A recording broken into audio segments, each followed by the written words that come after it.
دیکھو یہ جو آپ دیکھ رہے ہو یہ ہے 1979 سے پہلے کا ایران، مگر یہ جو آپ دیکھ رہے ہو یہ ہے 1979 کے بعد کا ایران۔ کیسے ایران ایک پرو ویسٹرن مونارکی سے ایک اسلامک ریپبلک میں کنورٹ ہوا۔ 1979 کا ایرانی انقلاب 20ویں صدی کے اہم ترین جیو پولیٹیکل تبدیلیوں میں سے ایک تھا۔ اس نے ایران کو پرو ویسٹرن مونارکی سے ایک اسلامک ریپبلک آف ایران میں تبدیل کر دیا۔ دیکھو بنیادی طور پر اس کی وجہ سے ایران کے جو تعلقات ہیں وہ دوسرے ممالک کے ساتھ مکمل طور پہ تبدیل ہوئے۔ آئیے سب سے پہلے ہم یہ جانیں گے کس طریقے سے ایران کے اندر مونارکی کا فال ہوا، آخر کیا وجوہات تھی کہ بادشاہت کا نظام ایران کے اندر مکمل طور پہ ختم ہوا۔ 1979 سے پہلے ایران پر شاہ محمد رضا پہلوی کی حکمرانی تھی۔ یہ جو ایران کا بادشاہ تھا جس کا نام شاہ محمد رضا پہلوی تھا، اس کو بہت ساری کرٹیسائز کا سامنا کرنا پڑا۔ اس کرٹیسائز کی وجہ modernised the country infrastructure and economy, اس کے ساتھ ساتھ وائٹ ریولوشن بھی اس کا ایک کارن تھا۔ یہ جو ایران کا حکمران شاہ محمد رضا پہلوی تھا، جب بھی ایران کے لوگ اس کے خلاف کوئی بھی احتجاج کرتے تھے، اس نے ایک سیکرٹ پولیس بنا کے رکھی تھی جس سیکرٹ پولیس کا نام ساوک تھا۔ شاہ کی جو یہ سیکرٹ پولیس تھی یہ ایران کے لوگوں پر لگاتار دباؤ ڈالتی جا رہی تھی اور ایران کے لوگوں کو سرپریس کر رہے تھے۔ دیکھو ایران کے اندر جو یہ شاہ محمد رضا پہلوی کے خلاف جو ایران کے لوگوں نے بغاوت کی، اس کی سب سے بڑی وجہ تھی ویسٹرن ٹریڈیشن۔ یعنی ایران جو کہ ایک مسلم میجارٹی کنٹری ہے، وہاں مسلمانوں جیسا کچھ تھا ہی نہیں، وہاں اسلام جیسا کچھ تھا ہی نہیں، وہاں ہر وہ کام ہوتا تھا جو اسلام میں ناجائز ہے، جیسے شراب پینا، ڈانس بارز، عورتوں کے لباس مناسب نہیں تھے، اور بھی بہت سارے کام جو اسلام میں ناجائز تھے۔ عورتیں کچھ اس طرح کے لباس میں دکھ رہی تھی، مگر اس کے خلاف شاہ کی سرکار کو مکمل طور پہ کرٹیسائز کیا گیا۔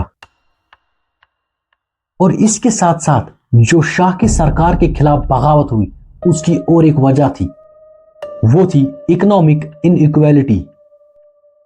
دیکھو ایران کے اندر تیل کے ذخائر بہت ہی زیادہ ہیں، اور اس تیل سے جو ریونیو جنریٹ ہوتا تھا، کچھ لوگوں کو تو اس کا فائدہ مکمل طور پہ ملتا تھا، لیکن بہت سارے ایرانیوں کو اس کا پوری طریقے سے فائدہ نہیں ملتا تھا۔ یہ بھی ایک وجہ تھی جس کی وجہ سے شاہ کی سرکار کے خلاف بغاوت ہوئی۔ دیکھو یہ جو ایران کے اندر ریولوشن آیا، یہ صرف ایک ایونٹ میں نہیں ہوا، بلکہ یہ جو ریولوشن آیا یہ بہت سارے پروٹیسٹس اور سٹرائکس کے بعد آیا۔ 1978 یہ ایک ایسا وقت ہے جب ایران کی تقدیر مکمل طور پہ بدلنے والی تھی۔ ایران ایک نئے دور میں انٹر کرنے والا تھا۔ دیکھو 1978 میں ایران کی راجدھانی تہران کے اندر لاکھوں کی تعداد میں لوگ پروٹیسٹ کر رہے تھے۔ یہ پروٹیسٹ شاہ کی سرکار کے خلاف تھا۔ جمعے کا دن ہوتا ہے جب ایران کے کیپٹل تہران کے اندر لوگ شاہ کی سرکار کے خلاف پروٹیسٹ کر رہے تھے۔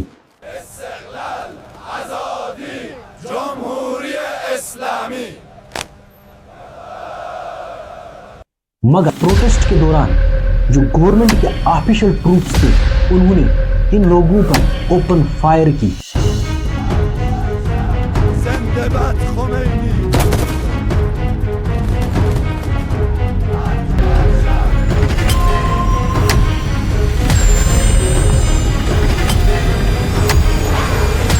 جس کے نتیجے میں 16 جنوری 1979 کو شاہ محمد رضا پہلوی ایران سے ویکیشن کے بہانے بھاگ جاتا ہے،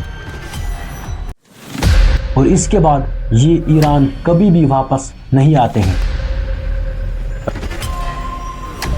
اس کے بعد 1 فروری 1979 کو ایران کے سیاسی میدان کے اندر ایک نئے لیڈر انٹر ہوتے ہیں۔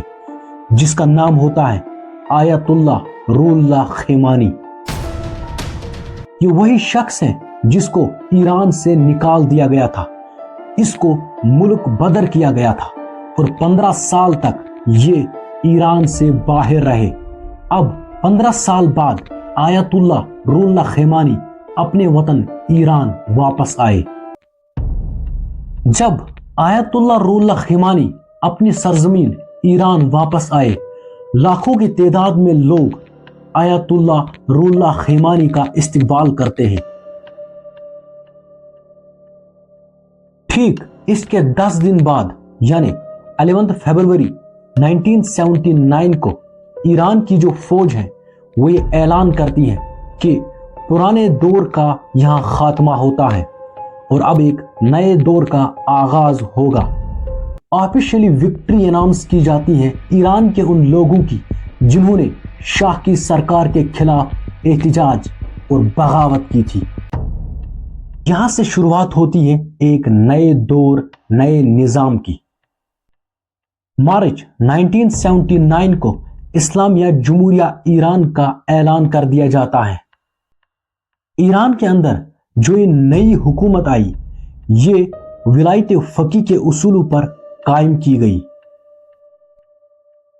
اب اس نئی سرکار کے اندر ایک سپریم لیڈر کو چنا گیا جس کو رہبر معظم کہا جاتا ہے، جس رہبر معظم کو سارے پولیٹیکل اور ریلیجس اختیارات مکمل طور پہ حاصل تھے۔ دیکھو ایران کے اندر 1979 میں جو ریولوشن آیا اس کے امپیکٹس دنیا پہ کیا پڑے آئے جانتے ہیں۔ دیکھو ایران میں اس سے پہلے مذہبی حکمرانی نہیں ہوا کرتی تھی، مگر اس ریولوشن کے بعد ایران کو ایک ایسی مذہبی حکومت کی طرف منتقل کیا گیا جس کی سربراہی سپریم لیڈر یعنی رہبر معظم اور عالمی کونسل کے ہاتھوں میں تھی۔ اس کے بعد ایران کے اندر خارجی پالیسیز میں بھی تبدیلی آئی۔ دیکھو جو امریکہ اس سے پہلے ایران کا ایک دوست تھا، مگر اس کے بعد ایران نے امریکہ کے ساتھ اپنے رابطے منقطع کیے۔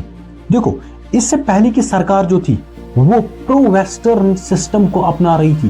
اب جو ایران کے اندر جو نئی سرکار آئی یہ مکمل طور پہ اینٹی ویسٹرن تھی، جس کی وجہ سے ایران اور امریکہ کے تعلقات مکمل طور پہ خراب ہوئے۔ ریولوشن کے بعد ایران کے اندر سماجی قانون کے اندر بھی تبدیلی کر دی گئی۔ اس سے پہلے ایران کے اندر ویسٹرن کلچر اپنایا جاتا تھا اور ایران کے اندر شریعت کا کوئی بھی اثر نہیں تھا۔ اب جو ایران کے اندر جو نئی سرکار آئی انہوں نے ایران کے اندر سخت شریعت کے قانون نافذ کیے۔ اس سے پہلے عورتوں کا جو لباس تھا وہ کچھ اس طرح تھا، مگر جو نئی حکومت تھی اس کے دور میں اب ایران کی عورتوں کا لباس کچھ اس طرح ہو گیا، یعنی یہاں پردہ سسٹم لاگو کیا گیا۔ اور اس سے پہلے ایران کے اندر شراب، ڈانس بارز اور بھی بے شرمیاں چرم پہ تھی، مگر اب جو یہ نئی ریولوشن، نئی سرکار آئی انہوں نے ان چیزوں پر مکمل طور پہ پابندی لگائی، کیونکہ ایک نئے دور کا آغاز ہوا تھا یعنی اسلامیہ جمہوریہ ایران۔ دیکھو 1979 کے جو یرغمالی تھے جس میں 52 امریکنز تھے جن کو 444 ڈیز تک ایران کے اندر قید کر کے رکھا گیا، اور اس کے ساتھ ساتھ ایران نے امریکہ کے ساتھ سفارتی تعلقات مکمل طور پہ منقطع کر دیے، اور یہاں سے شروعات ہوتی ہے امریکہ اور ایران کی دشمنی کی، جو دشمنی 1979 سے لے کر آج تک مکمل طور پہ قائم ہے۔ اور اس طرح ایران کے اندر ریولوشن آیا اور ایران کو اس ریولوشن کے بعد ملا اپنا پہلا سپریم لیڈر یعنی آیت اللہ روح اللہ خیمانی۔ دیکھو اس ریولوشن سے آپ کو ایک بات سمجھ میں آئی ہوگی کہ طاقتور ملک کا حکمران نہیں بلکہ ملک کے لوگ ہوتے ہیں۔ جو اس کو بنا بھی دیتے ہیں, جو اس کو اس کے تخت سے دستبردار بھی کرتے ہیں. یہ طاقت ہوتی ہے ملک کے لوگوں کی.